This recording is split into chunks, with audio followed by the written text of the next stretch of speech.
Assalamualaikum warahmatullahi wabarakatuh. Salam sejahtera untuk kita semua. Kami, mahasiswa dari Departemen Kimia FMIPA IPB, akan mempresentasikan prinsip, konsep, dan aplikasi dari reaksi stereoselektif dan stereospesifik. Salah satunya yakni organokatalis Macmillan.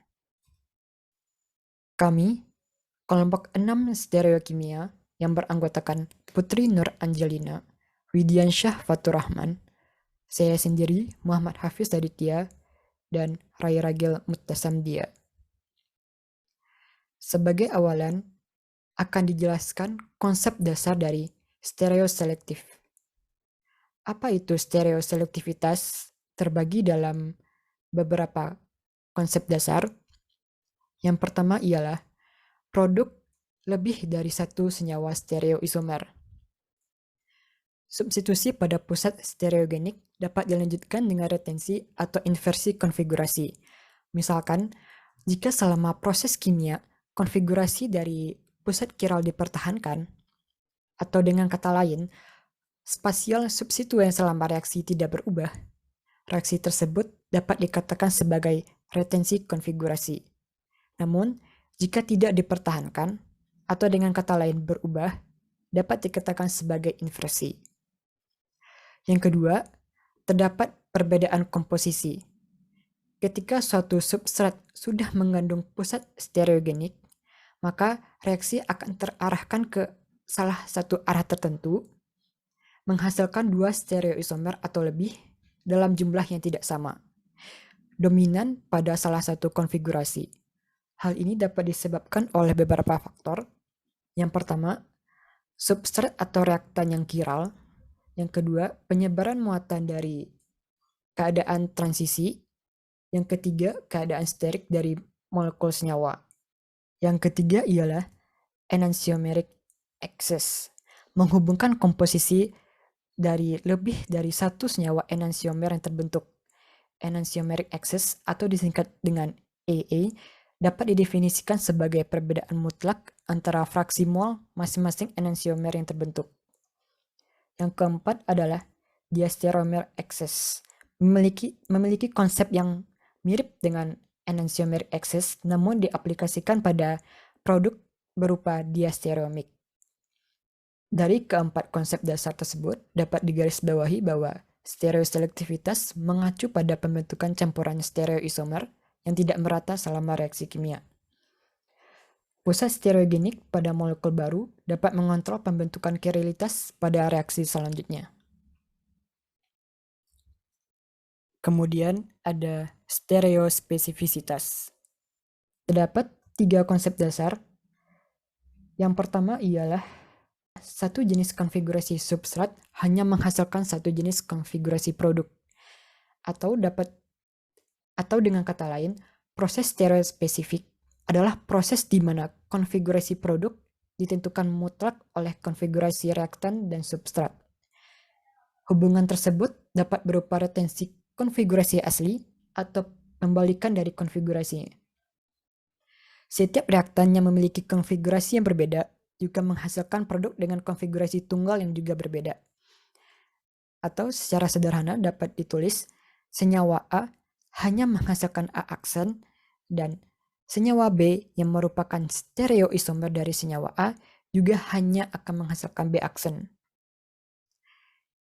Yang kedua adalah bila terdapat lebih dari dua pusat kiral, dua senyawa stereoisomer dapat menghasilkan produk enantiomer atau diastereomer. Hal tersebut tergantung pada kiralitas senyawa substrat dan proses yang terjadi, inversi atau retensi.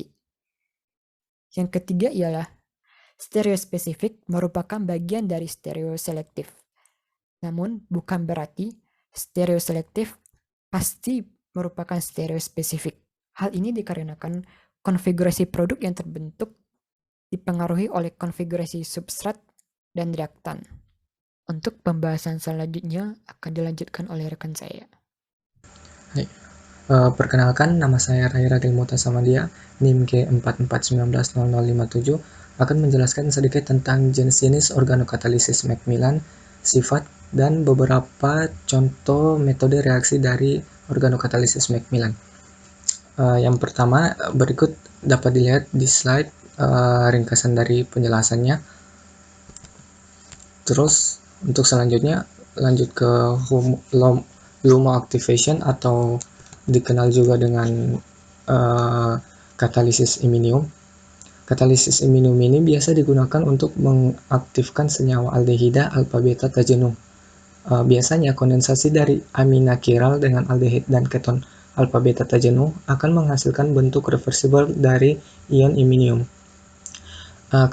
Katalisis iminium ini memiliki dua elektron pi dan akan berperan sebagai elektrofil yang dapat bereaksi dengan nukleofil.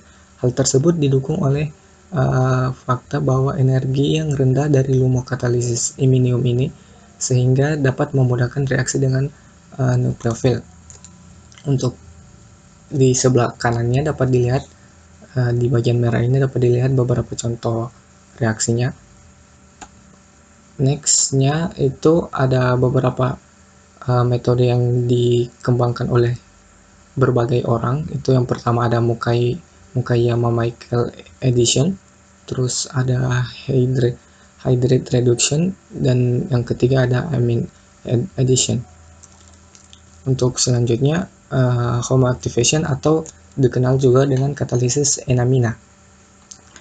Katalisis enamina ini biasa digunakan untuk senyawa aldehid dan keton dan memiliki 4 elektron pi. Enamina akan berperan sebagai nukleofil yang kemudian dapat bereaksi dengan elektrofil karena energi HOMO dari enamina itu lebih tinggi dibandingkan energi HOMO pada senyawa karbonil biasa seperti aldehid dan keton, sehingga lebih mudah bereaksi dengan LUMO pada elektrofil. Di sebelah kanan ini yang warna biru dapat dilihat beberapa contoh reaksinya yang lebih jelas di slide selanjutnya. Berikut ada 3 contoh. Yang pertama ada cross aldol reaction, yang kedua ada oxidation reaction, dan chlorination. Untuk selanjutnya itu ada SOMO activation atau aktivasi SOMO. Aktivasi SOMO atau katalisis SOMO ini dihasilkan dari oksidasinya atau lepasnya satu elektron pada enamina yang kaya elektron dan akan menghasilkan sebuah kation radikal yang reaktif dengan 3 elektron pi. Katalisis SOMO pada bentuk intermediate-nya bersifat elektrofil dan dapat bereaksi dengan mudah dengan berbagai nukleofilik lemah yang berbasis karbon pada karbon alfa dari enamina dan akan menghasilkan produk alkilasi. Di sebelah kanan dapat dilihat beberapa contoh reaksinya yang lebih jelas di slide selanjutnya. Ada 2 contoh, yang pertama arylation, yang kedua ada silkylation. Ya, cukup sekian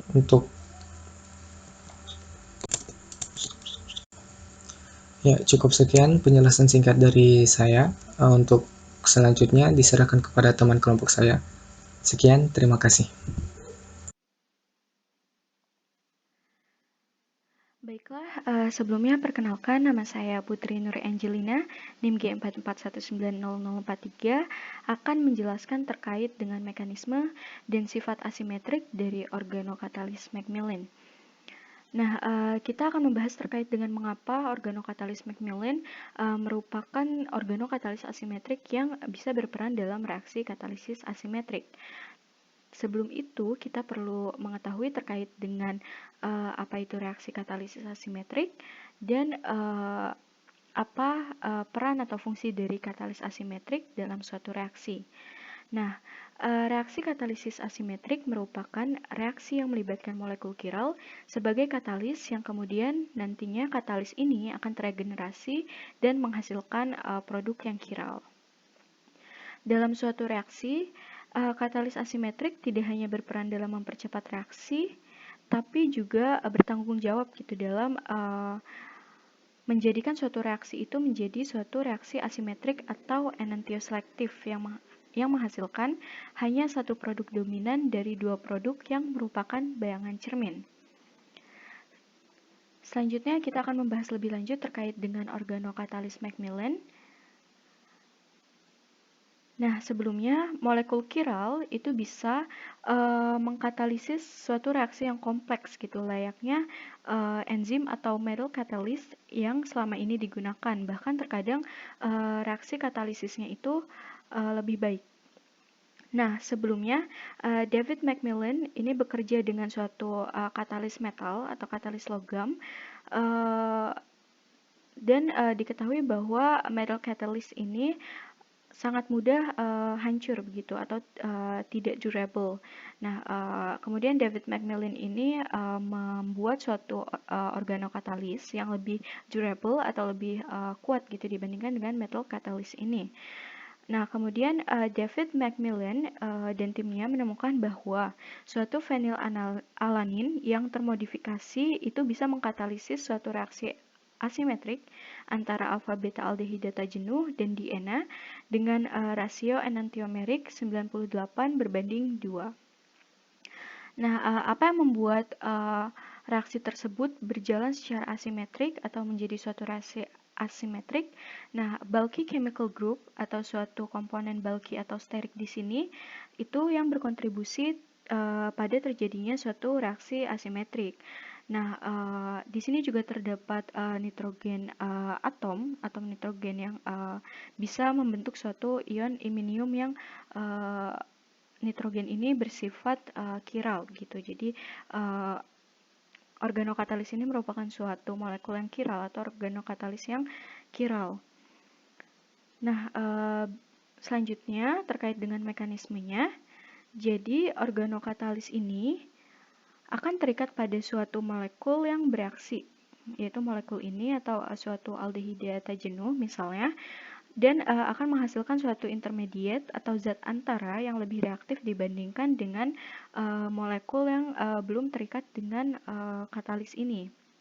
Nah, kiralitas pada katalis yang terikat ini akan membuat intermediate ini hanya dapat bereaksi pada salah satu sisinya saja, di sini atau di sini. Atau dalam kata lain, katalis ini akan mentransfer kekiralannya begitu pada substrat. Nah, misalnya ketika katalis Macmillan ini bereaksi juga dengan suatu keton tak jenuh gitu, yang akan menghasilkan suatu ion iminium yang lebih reaktif dibandingkan dengan molekul keton ini. Karena energi LUMO dari molekul ini atau intermediate ini lebih rendah dibandingkan dengan substrat ini, keton tak jenuh ini. Nah, kemudian katalis Macmillan ini terikat pada molekul dengan ikatan kovalen yang reversible gitu, sehingga nanti akan membuat molekul ini menjadi molekul yang kiral juga gitu, atau membuat produknya menjadi suatu produk yang kiral juga, karena diena kemudian akan hanya menyerang pada satu sisi muka, atau satu muka saja yang disukai, sehingga nanti reaksinya akan menghasilkan satu produk yang dominan yang bersifat kiral. Jadi itulah mengapa suatu organokatalis Macmillan ini bisa bereaksi dengan suatu substrat atau suatu molekul untuk menghasilkan suatu produk yang kiral melalui suatu reaksi yang bersifat asimetrik. Perkenalkan, nama saya Widiansyah Fatur Rahman. Di sini saya akan menjelaskan beberapa contoh aplikasi dari organokatalis Macmillan. Yang pertama, reaksi Dus-Alder antara sinamaldehida dan siklopentadiena dengan organokatalis Macmillan. Katalis yang digunakan adalah katalis Macmillan generasi pertama. Bentuk reaksinya adalah sebagai berikut. Sinamaldehida akan berikatan dengan katalis, lalu siklopentadiena akan menyerang sinamaldehida dari bawah, sehingga produk yang terbentuk adalah sebagai berikut. Karena sinamaldehida menyerang dari bawah, seperti yang sudah disebutkan oleh teman saya pada bagian mekanisme, produk yang disukainya adalah endo. Rendemen pada reaksi ini adalah 99%. Perbandingan endo dan exo-nya 1,3 berbanding 1, dengan enantio excess exo-nya adalah sebesar 93%. Dari percobaan ini, katalis yang paling menunjukkan hasil yang paling baik adalah katalis yang ada nomor 7-nya ini.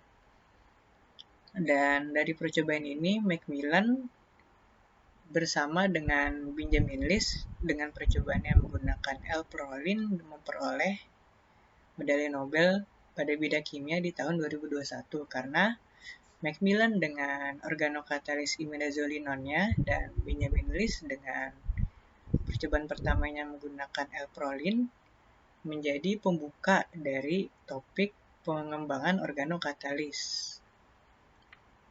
Selanjutnya, contoh dari organokatalis Macmillan adalah alkilasi enantioselektif indol. Berikut adalah reaksinya. Untuk mekanismenya, alkil yang akan ditambahkan kepada indol akan bereaksi dengan katalisnya. Lalu indol akan menyerang dari bawah sehingga terbentuk produk seperti yang di sebelah kanan, di mana Y-nya ada mengarah ke belakang. Selanjutnya, saya mengambil contoh dari katalog Merck beberapa penggunaan dari organokatalis Macmillan generasi pertama. Organokatalis Macmillan generasi pertama dapat digunakan sebagai katalis pada reaksi sikloadisi Disalder, reaksi sikloadisi 1,3 dipolar, Friedel-Crafts acylation seperti contoh pada nomor 2, alfa-klorinasi juga dapat digunakan sebagai alfa-klorinasi dan juga dapat digunakan sebagai katalis pada adisi Michael intramolekuler. Berikut adalah daftar pustaka dari kelompok kami. Ya, sekian dari kelompok kami, kurang lebihnya mohon maaf. Terima kasih.